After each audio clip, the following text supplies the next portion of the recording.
This is a fun card that I made recently, and you can see that it does open up like a regular card, but there's also a fun interactive feature that's built into the front of the card.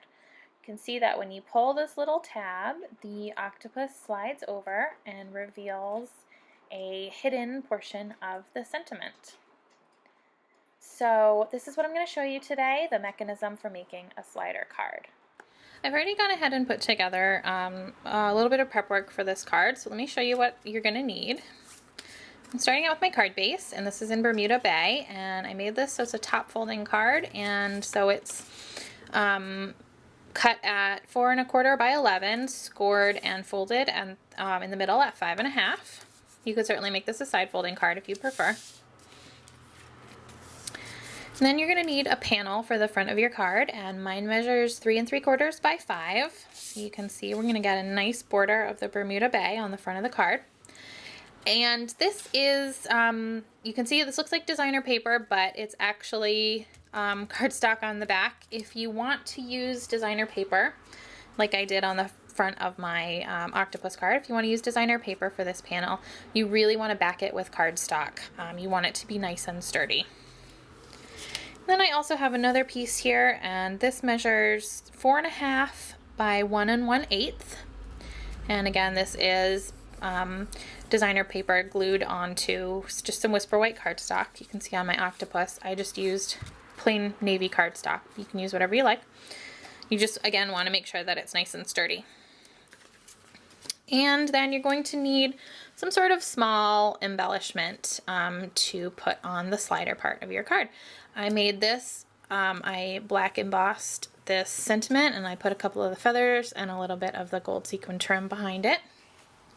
And all those stamps come from this stamp set. It's called A Happy Hooray, and this is in the new Stampin' Up annual catalog.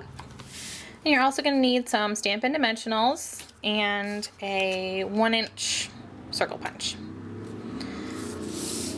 So the first thing you're going to want to do is take your front panel, whether it's cardstock or designer paper, and we're going to punch 2 1-inch circle punches. So what I'm going to do is I'm going to push this all the way in like that, so it can't go in any further, and I'm going to line up the edge so that there's just a little sliver sticking out the side of the punch. See how that, there's just a little bit, it's not lined right up with the edge. And I'm going to punch. Then I'm going to move it over, I'm going to push it all the way in again. Line it up so that there's just a little sliver sticking out the side of the punch.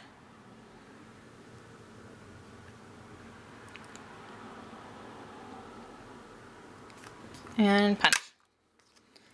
So now you have 2 holes in the front of your card. Now what you want to do is cut on the top and the bottom between those 2 holes. You can do this however works best for you. You can use a scissor if you can cut straight across there.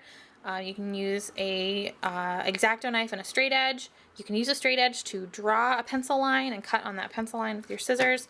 Whatever works best for you. I like to use a straight edge and an X-Acto knife.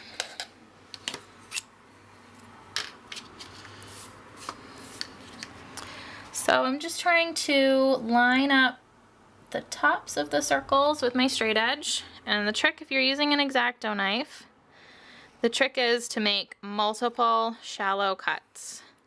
Don't try to press super hard and cut all the way through at once, especially if you're cutting through 2 layers like I am. And you can see here, if you don't get it absolutely perfect, see how there's like a little bit of a bump right here?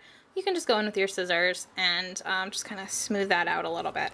Now that you have the track for your slider cut out, you want to go ahead and stamp the sentiment that's going to be hidden behind your slider, and it's going to be on this side here. So what I'm going to do is just kind of line that up where I think it's going to end up. And for my inside sentiment, I am using this My Friend stamp. This is from the 6-sided sampler. And I'm going to white emboss that, so I'll get out my Versamark ink.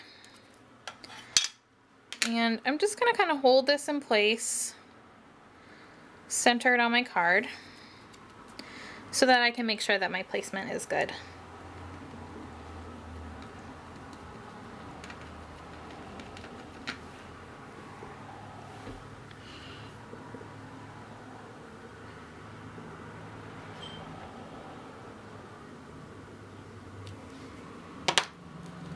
Okay.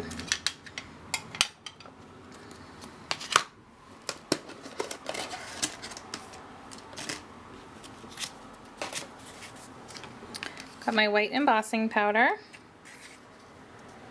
And just sprinkle that on.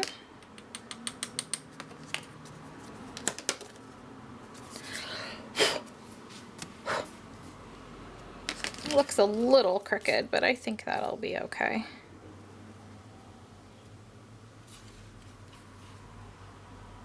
Yeah, not bad.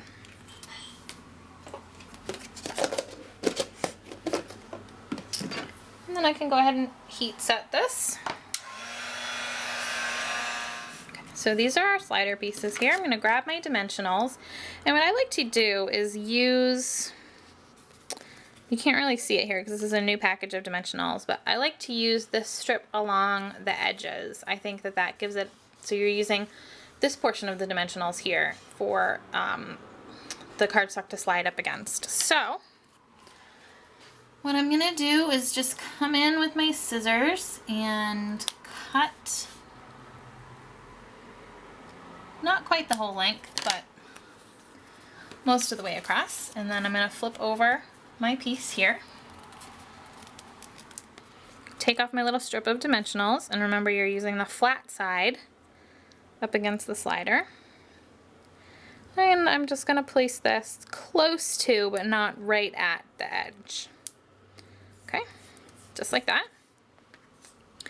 Now I'm gonna take my slider portion, place it inside. This is just a little placeholder to get the spacing right at this point. Take the other side of my dimensionals. Okay, and I'm gonna place this. You don't want it to be tight, but I want it to be close to where the slider portion is. Sorry if I'm getting my head in the camera here. So again, you want a little bit of wiggle room so it's not right up against that. See how it can wiggle a little bit? But you want it to keep, so it'll keep it nicely in that track. And then flip it over, make sure, yep, looks good. I hope you can see that the edge of my slider is not quite touching the edge of my card. And I'm gonna hold it there for just a second while I flip it over and lay it down on my surface. I'm gonna take just a regular dimensional and place that right at the edge of my slider window right here. And once this is all secured down on the card, this is gonna keep, that little dimensional there is gonna keep it from falling out the other side. Okay, so then we can take the backing off of that dimensional and place down our little embellishment, just like that. And then when we slide it, that embellishment is also going, or the, the dimensional is also going to keep it from bumping over here. Now you can see how I have a little bit sticking out. I'm just gonna go in and trim that off just with my scissors. So this is now ready to be adhered to the front of our card.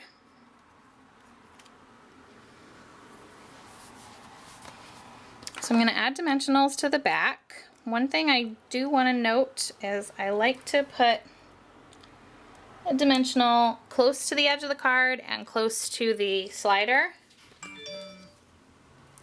on both sides. That's just going to help your panel not collapse on the front. And I like to do the same thing over on the other side, just because, whoops, these portions of the panel do have a tendency to kind of collapse on you. And otherwise, I'm just going to put a bunch of dimensionals all over the back. I like to use too many rather than too few. So I've got my card base back in now, and I'm just going to, we shouldn't have to worry about this lining up. Hopefully it should line up properly because we stamped it through the window. So hopefully it'll work. if we just line this up with an even border on all 4 sides.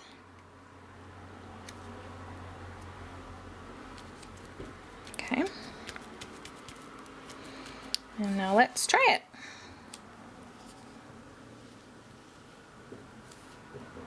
Perfect. That looks awesome. You can see how cute that is.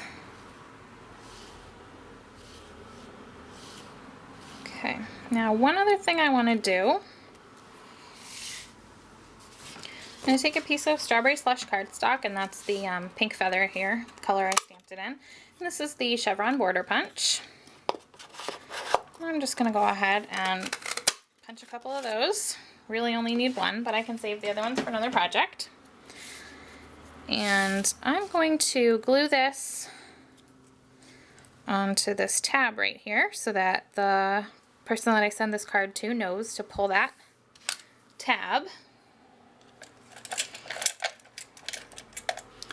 I'm just going to use a 2-way glue pen for this. I love these. So we'll just put a little bit of glue on the back. Come on.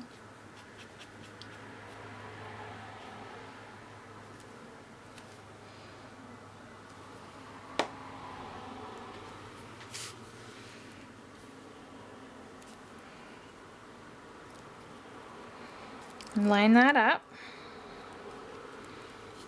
Okay, and there we have it. Creates another little pop of color plus a little hint to pull that tab. Isn't that so cute? Oh, I love it. I also went ahead and added just a couple of little sequins. I just pulled them off of the gold trim, and I think that just finishes off this cute card perfectly. So if you have any questions, let me know, and I really hope that you enjoy making your own slider cards. Thanks for watching, and until next time, happy stampin'. Bye-bye.